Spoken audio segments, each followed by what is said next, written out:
Good morning. Welcome to the August full moon release ritual and garden tour. I'm actually starting inside so I can show you this African violet, which has just started reblooming. It's so beautiful. Now, we do this ritual twice a month, every month, sometimes more than that, depending on the moon phases.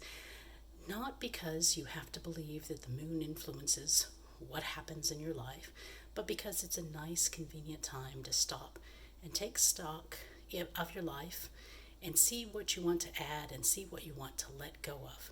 And putting it in a ritualized form makes it much more powerful. Speaking as an anthropologist, this is why societies have rituals, because when we do things communally and when we do things in a performative manner, we're informing the universe that we are ready for something to happen. So in this case, in a release ritual, we're informing the universe that we are ready to let go of items that are no longer serving us.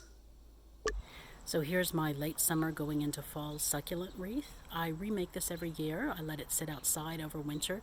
As you can see, it's made with hens and chicks, and some sedums, all of which are just fine in this winter. I wanted to show you this part of my front garden, which is both weedy and pretty special. So I have a geranium back there, and these hardy geraniums are very useful and they spread out beautifully. And another thing that I have spread throughout here, all of this grass, that's not a weed, that's sweetgrass. Sweetgrass apparently spreads via rhizome. I didn't realize that. So it has a tendency to get everywhere. But I make sweetgrass braids with it and then burn them when I need to smudge something. So if I was doing this again, I would put it in a very different spot in the garden. But it is nonetheless wonderful to have sweetgrass. So over here I have some green ammi going into this phenomenal lavender, which I like to show you each time because it's so phenomenal. And then up here you see the rose of Sharon is finally blooming. That tells us it's the end of summer when that blooms. We have to crop that down. The rose of Sharon, this is not a hibiscus. It's called a hibiscus informally, but a hibiscus dies down each year.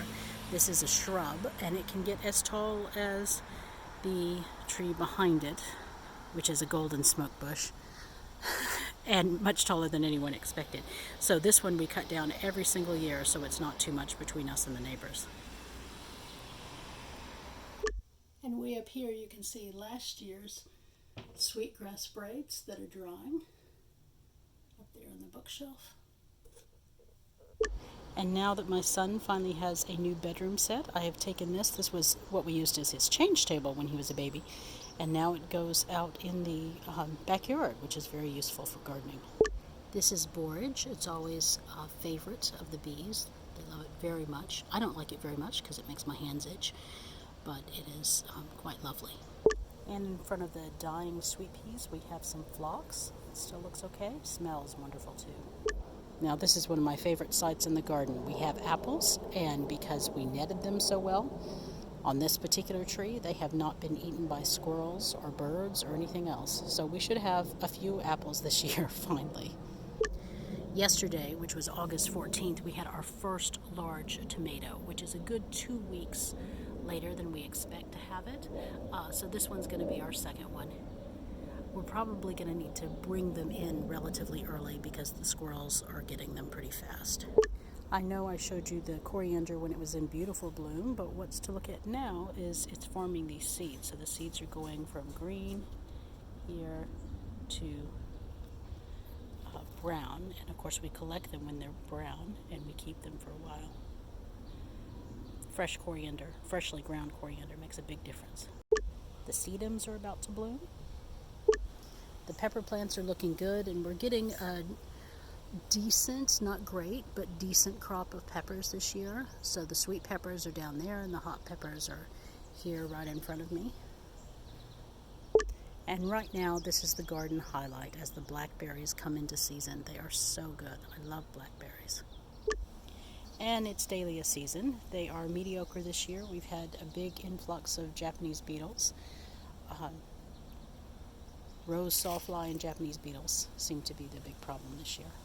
And some more dahlias over here with the Graham Thomas climbing rose in the back that has just started reblooming. Quite nice.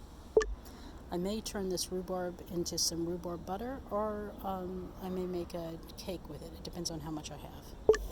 So all my squash has powdery mildew, and you see some of it's not looking very good, but some of it's okay. So I'll be harvesting that today. This rose bush is looking especially sad, but the rose on it looks nice. Joe pieweed is looking nice. Tiger lilies are basically over. And here come the morning glories. Usually it's sooner, but everything is a good 3 or 4 weeks behind this year. Usually that's completely covered by morning glories. And now for the list burning. Since this is the full moon, this is the release list.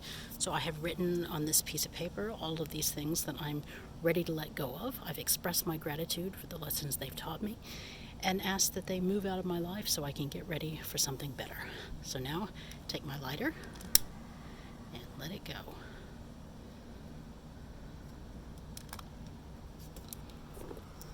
Get my fingers a little bit.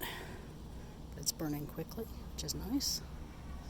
I'm much better letting things go than I was at the beginning.